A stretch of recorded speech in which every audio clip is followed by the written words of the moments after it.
Sitting है सड़क के पार, इसलिए मुकदमा नहीं सुना जाएगा। यहाँ दो इंसानों की आज़ादी का सवाल है, खान साहब और बुशरा बीबी। किस तरह आप इतने आराम से ये कह सकते हैं कि जाओ घर जाओ, उड़ जाओ, लौट जाओ।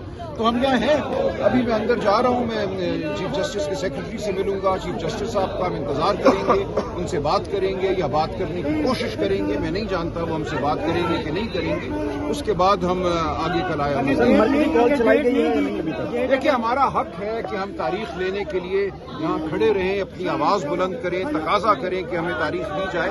हम हर हफ्ते यहाँ आते हैं, आप जानते हैं अब 14-15 महीने गुजर चुके हैं और ये हमारे साथ एक अमल है जो बर्बरियत पर मबनी है, जो रवा रखा जा रहा है। सर, आप यहाँ पे हर हफ्ते आते हैं, लेकिन इमरान खान साहब ने अडियाला जेल में मुलाकातों के दौरान, शायद आप भी उसमें थे, कहा था कि अडियाला के बाहर बैठने से बेहतर है कि आप इस अदालतों के बाहर बैठें, लेकिन हमने एक दिन नहीं देखा कि ILF या वकला यहाँ पे आए हो बैठे। नहीं, झूठ है। कैसे कह रही है एक दिन नहीं देखा? हर दफा आते हैं ILF की पूरी सर, आते हैं चले जाते हैं। नहीं, पूरी टीम अंदर मौजूद है। यहाँ हम आते हैं, यहाँ पे हम हर दफा चीफ जस्टिस की अदालत में जाते हैं, चीफ जस्टिस के चैम्बर में जाते हैं, या वकला मौजूद होते हैं, या पार्लियामेंटेरियन मौजूद होते हैं, या तंजीमी ओहदेदारान मौजूद होते हैं। हर दफा होते हैं और हमने 20वें मरतबा बुलाया है अपने ओहदेदारान को, पार्लियामेंटेरियंस को। बिल्कुल ऐसा नहीं है कि हम अदालत के बाहर नहीं आते, हम बिल्कुल आते हैं। अडियाला के बाहर जो हम जाते हैं वो खान साहब से मुलाकात का हक जताने जाते हैं, बहनों का हक है, वकला का हक है, फका का हक है। हमारे पास अदालती फैसले हैं, हम इसलिए वहाँ जाते हैं, वहाँ जाकर खड़ा होते हैं। इसलिए ये हमारा पूरा जो अमल है, इस मुल्क में जो हब्स है, उसमें एक पुरअमन सियासी एहतजाज है।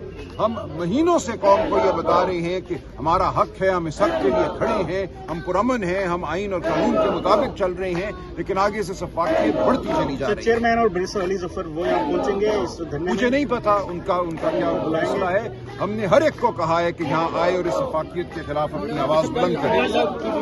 10,000 लोगों पहुंचने की। देखिए, हम जाएंगे, हम देखते हैं। देखिए, अब ये इस कौम पे है, ये इस कौम का फर्ज है कि अपने हक के लिए, अपनी आज़ादी के लिए आवाज़ बुलंद करें। हम बिल्कुल कौम को दावत देते हैं, हम एक पुरअमन जमात हैं, हम एक आईनी जमात हैं, हम एक कानूनी जमात हैं। हमारा हक है आवाज़ बुलंद करना, हमारा हक है धरती पर खड़ा होना, तो हम यही हक जता रहे हैं। और अगर ये पूरी कौम करे तो मैं आपको यकीन दिलाता हूँ ये निज़ाम पाश हो जाएगा। आपको कोई पत्थर उठाने की ज़रूरत नहीं है, आपको कोई किसी पे हमला करने की ज़रूरत नहीं है। सिर्फ अपने वजूद से, अपने अखलाकी वजूद से, अपने जिस्मानी वजूद से आप इस निज़ाम को शिकस्त दे सकते हैं। अब मैं अंदर जा रहा हूँ, चीफ जस्टिस की अदालत, देखता हूँ क्या होता है।